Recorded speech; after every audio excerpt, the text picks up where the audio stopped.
How to remove Roblox PIN if you forgot it.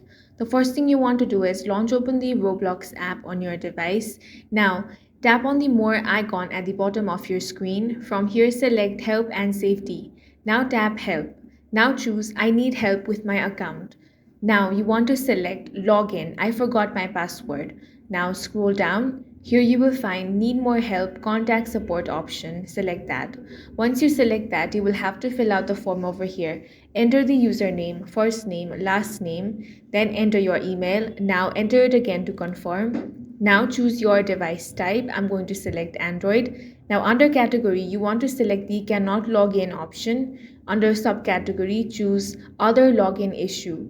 Now in the description box, you want to type in, I'm requesting a reset of PIN on my Roblox account. I have forgotten the PIN and cannot make necessary changes.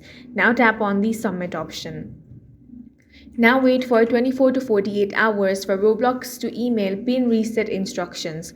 Follow the instructions to reset your PIN. After resetting, return to settings, then go to parental controls.